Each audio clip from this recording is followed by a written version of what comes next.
Exercise 2C है। Question number 1 है, find the LCM of the following by prime factorization method and by division method. हमने इसका LCM लेना है दोनों तरीकों से, प्राइम फैक्टराइजेशन मेथड भी और साथ में डिवीजन मेथड भी। तो क्वेश्चन है 28 और 56। हम इसका पहले एलसीएम लेंगे। ये पहले हम कर रहे हैं प्राइम फैक्टराइजेशन मेथड। यहाँ पे एलसीएम लेंगे 28 का। 2 1 2 होता है, 2 4 8, फिर 2 के टेबल में 2 7 14 होता है, 7 1 7। अब 56 को हमने चेक करना है। 56 भी 2 के टेबल में जाएगा। तो 2 2 4 होता है, क्योंकि 5 नहीं जाता, 5 से छोटा हमारे पास 4 होता है। तो 2 2 4, 1 यहाँ पे कैरी जाएगा, ये 16 बनेगा। 2 8 16। अब 2 1 2, 2 4 8, 2 7 14 और 7 1 7। हमने यहाँ पे इसके फैक्टर लिख लेने हैं।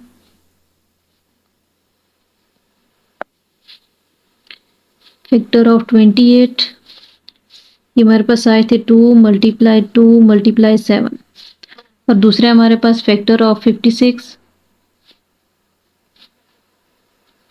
तो इसके फैक्टर आए हैं हमारे पास 2 मल्टीप्लाई 7। पहले हम इसमें से कॉमन फैक्टर लेंगे, जो एक जैसे नंबर है, तो ये इसमें से कॉमन है, ये 2 कॉमन है और साथ में ये 7 कॉमन है। यहाँ पे हम इसका लिख लेंगे कॉमन फैक्टर इक्वल है 2 मल्टीप्लाई 7। मल्टीप्लाई करेंगे इनको, तो 2 2 4, 4 7 28। अब हमने यहाँ पे इसका लिखना है नॉन कॉमन फैक्टर या फिर अनकॉमन फैक्टर। तो नॉन कॉमन फैक्टर हमारे पास कितना था, 2। अब एलसीएम लेंगे इसका। तो एलसीएम का मतलब होता है common factor multiply non common factor. अब कॉमन फैक्टर इसमें आए थे 28 और नॉन कॉमन फैक्टर आए थे इसमें 2। इन दोनों को मल्टीप्लाई करेंगे तो हमारे पास आ जाएगा 56। ये इसका एलसीएम है।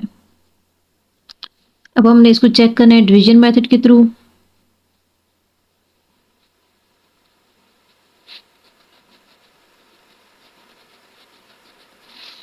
तो यहाँ पे इसको अब डिवीजन मेथड में हमने इसका इकट्ठा एलसीएम लेना है 28 और 56 का। तो 2 1 2, 2 4 8, फिर 2 2 4 होता है, यहाँ पे 1 कैरी जाएगा, 16 बनेगा। 2 8 16। 2 के टेबल में 7 पे 14 होता है और 28 को देखना है, तो पहले 2 1 2, 2 4 8। अब इसमें 7 नहीं जाएगा, हम 7 को ऐसे ही लिखेंगे और ये 2 7 14 होता है। फिर ये 7 1 7 और 7 1 7। ये हम इसके फैक्टर लिख लेंगे, फैक्टर ऑफ 28 एंड 56। तो इसके फैक्टर आए हैं 2 मल्टीप्लाई 7। इनको मल्टीप्लाई करेंगे तो 2 2 4, 4 2 8 और 8 7 होता है 56। ये 56 इसका एलसीएम है। अगला है इसका बी पार्ट है। 27 और 3 का हमने लेना है। तो 3 सिर्फ अपने, पहले हम 27 का लेंगे। 3 9 27, 3 3 9 और 3 1 3। अब दूसरा 3 है, तो 3 सिर्फ अपने टेबल में जाता है, 3 1 3। हम यहाँ पे इसके फैक्टर लिख लेंगे, फैक्टर ऑफ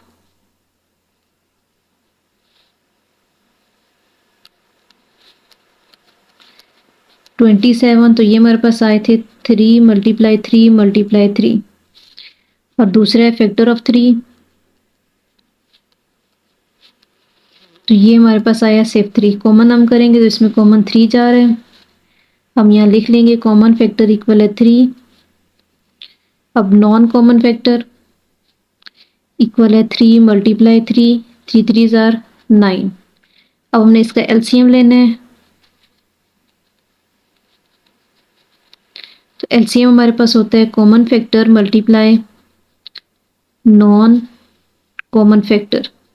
अब कॉमन इसमें हमारे पास आया था 3 और नॉन कॉमन आया 9। तो दोनों को मल्टीप्लाई किया तो 9 3 27। 27 इसका एलसीएम आया। अब हम इसको चेक करें डिवीजन मेथड के थ्रू।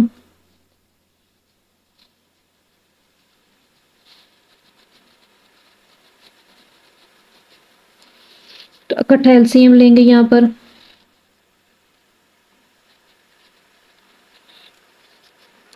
थ्री नाइन ज़ा 27, 3 1 ज़ा 3, 3 3 ज़ा 9, 1 ऐसे ही नीचे आ जाएगा।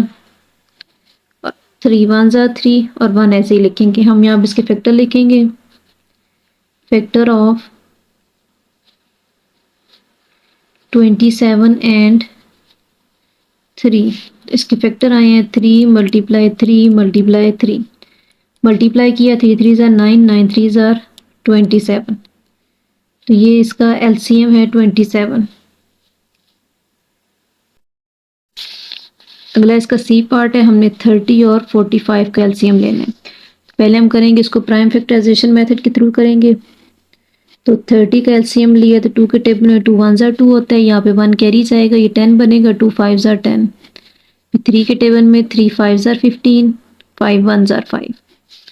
अब 45 को हमने देखना है, तो ये 3 1 ज़ा 3 होता है, यहाँ 1 कैरी जाएगा, ये 15 हो जाएगा, 3 5 ज़ा 15, 3 5 ज़ा 15 और 5 1 ज़ा 5। फैक्टर लिख लेंगे यहाँ पर हम इसके, फैक्टर ऑफ 30 और दूसरा है फैक्टर ऑफ 45। तो 30 के हमारे पास फैक्टर आए थे 2 मल्टीप्लाई 3 मल्टीप्लाई 5 और 45 के फैक्टर आए थे 3 मल्टीप्लाई 3 मल्टीप्लाई 5।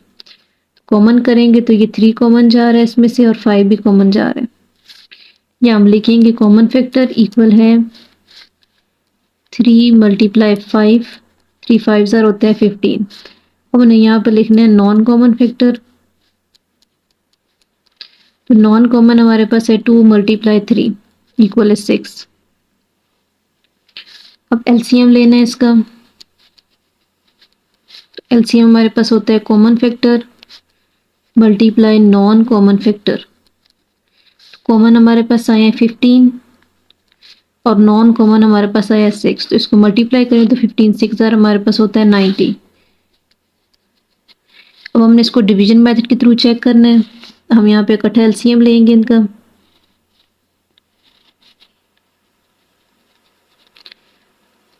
टू के टेबल से शुरू करेंगे, 2 15 ज़ा 30 होता है, 45 नहीं जाता, ऐसे ही उसको लिख देंगे। फिर 3 में इसके 3 5 ज़ा 15, 3 1 ज़ा 3, या 1 कैरी किया तो 3 5 ज़ा 15।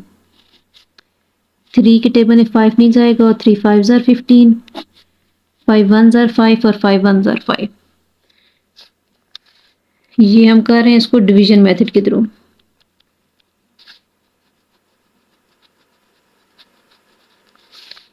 तो हमने यहाँ पे लिख लेना है इसका फैक्टर ऑफ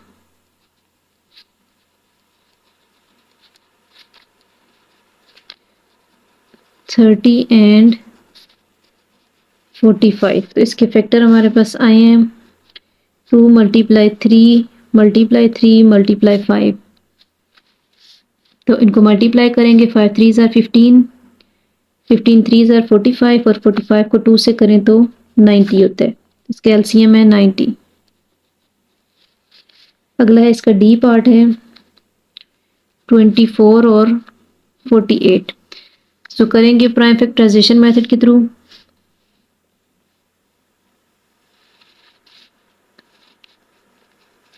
टू 1 ज़ा 2 होता है, 2 2 ज़ा 4, फिर 2 6 ज़ा 12, 2 3 ज़ा 6 और 3 1 ज़ा 3।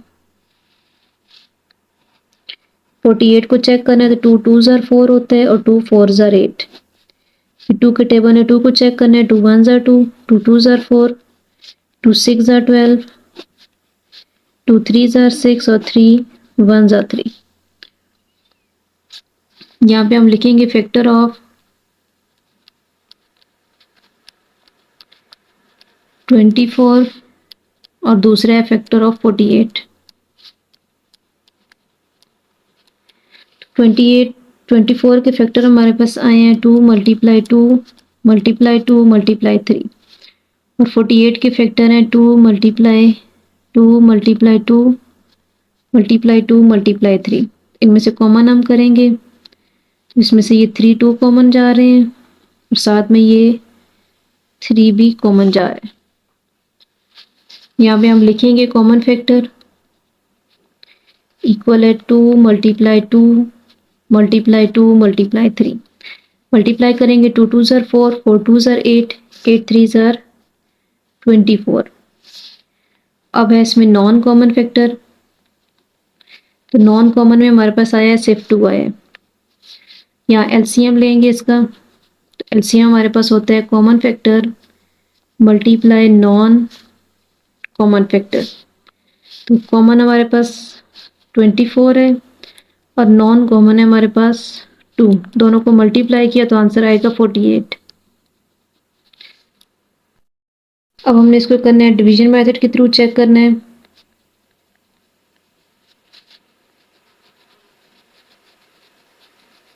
तो डिवीजन मेथड में हम इसको इकट्ठा करेंगे एलसीएम इसका 24 और 48 का। 2 के टेबल में 2 1 ज़र 2 होता है, 2 2 ज़र 4, 2 2 ज़र 4 और 2 4 ज़र 8। 2 में चेक करेंगे 2 6 ज़र 12 और 2 1 ज़र 2, 2 2 ज़र 4। 2 में चेक करना है 2 3 ज़र 6 और 2 6 ज़र 12। 3 नहीं जा रहा, 3 ऐसे ही लिखेंगे और 2 3 ज़र 6 होते हैं। फिर इसको 3 में चेक करना है 3 1 ज़र 3 और 3 1 ज़र 3। हम यहाँ इसके फैक्टर लिखेंगे, फैक्टर ऑफ 24 एंड 48। तो इसके फैक्टर आए थे हमारे पास 2 मल्टीप्लाई 2 मल्टीप्लाई 2 मल्टीप्लाई 2 और मल्टीप्लाई 3। मल्टीप्लाई करने हैं इसको 2 2 ज़र 4 4 2 ज़र 8 8 2 ज़र 16 16 3 ज़र 48। तो ये 48 इसका एलसीएम है।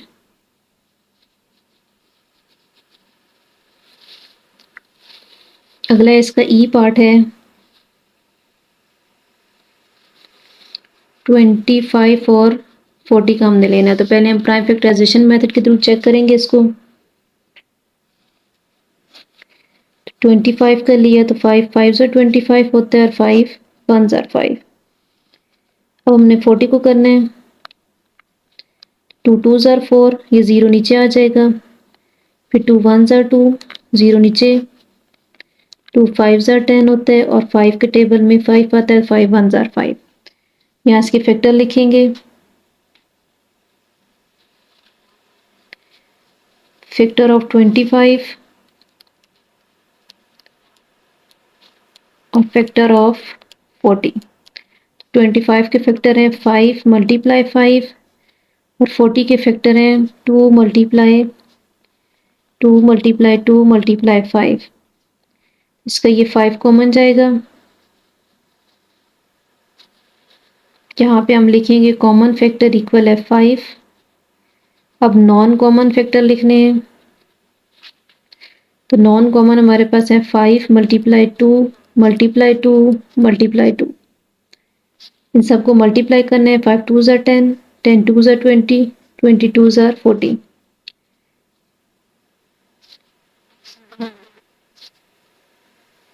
ये आ जाएगा यहाँ पे 40। अब उन्हें यहाँ पे लेना है एलसीएम। तो एलसीएम हमारे पास होता है common factor multiply non common factor.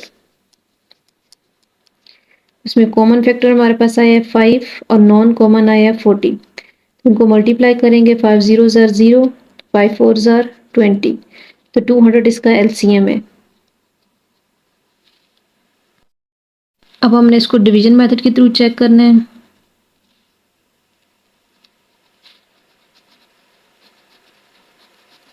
उसके लिए हम इसका यहाँ पे लेंगे इकट्ठा एलसीएम लेंगे 25 और 40 का।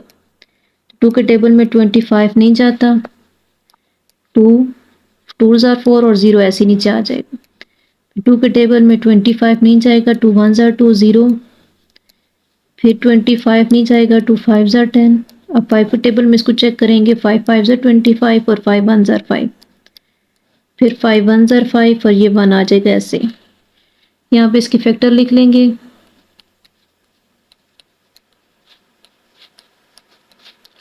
फैक्टर ऑफ 25 एंड 40, इसके फैक्टर आए हैं 2 मल्टीप्लाई 2 मल्टीप्लाई 2 मल्टीप्लाई 5 मल्टीप्लाई 5।